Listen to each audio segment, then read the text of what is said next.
આજે અમે તમારા રાજકોટમાં બાળ પૂજ્ય અમે મોરારી બાપુ તમારા બાળ બાપુ જે સરામજી અમે બાળ ગંગાજળ ક્યાંથી લાવવું અશ્રુથી તવ ચરણ પખાળો અને દિલની કરું દીપમાળ અમે તમારા બાળ બાપુ અમે તમારા બાળ આસન નાનું આસન ઢાળો અનપેક્ષિત ભાવ આસન નાનું આસન ઢાળો અને પ્રેમનો પીરસું થાળ અમે તમારા બાળ બાપુ અમે તમારા બાળ આ ભંડારાના પ્રસંગે પૂજ્ય બાપુ ને પ્રણામ વંદન રામેશ્વર બાપુ પણ પધાર્યા છે બાપુને વંદન હરુ બાપુ પધાર્યા છે એમને વંદન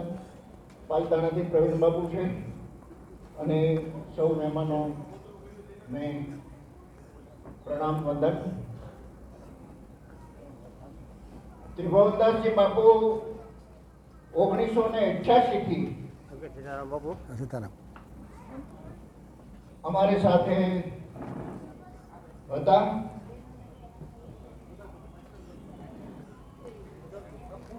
આ ભંડારાના પ્રસંગે સૌ સંતો પધાર્યા છે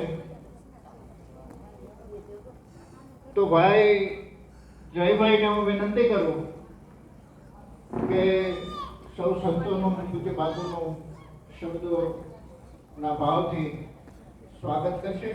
ભાઈ જયભાઈ. હેલો.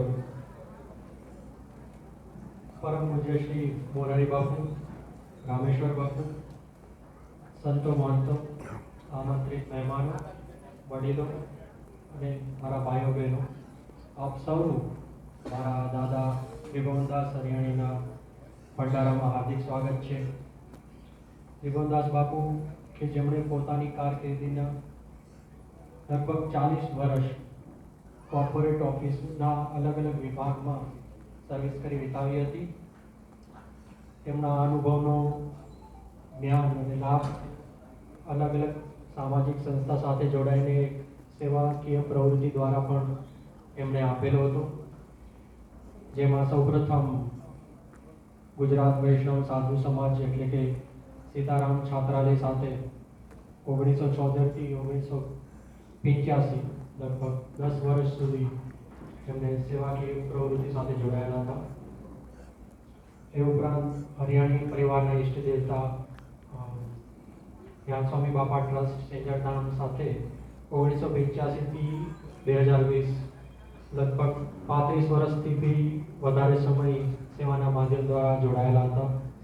1995માં કારકિર્દી નિવૃત્ત બાદ સંપૂર્ણ રીતે સેંજરધામ ટ્રસ્ટ સાથે સક્રિય રીતે જોડાયેલા હતા, જેની અંદર પાટોત્સવ હોય કે સમૂહ લગ્ન હોય કે કોઈ પણ નાનું કાર્ય હોય તેમાં એમણે નિસ્વાર્થ ભાવે સેવા આપેલ છે. અને છેલ્લે 2020માં એમની તબિયતના કારણે એમણે ત્યાગપત્ર આપેલું હતું, પરંતુ સેવાના માધ્યમ દ્વારા એમણે પોતાની આગવી ઓળખ ઊભી કરી હતી અને એક ઉદાહરણ રૂપ જીવન આપણા સમાજને પૂરું પાડેલ છે. એમની ચેતનાને મારા વંદન. આપ સૌને હરિયાણી પરિવાર તરફથી મારા જય શ્યારામ.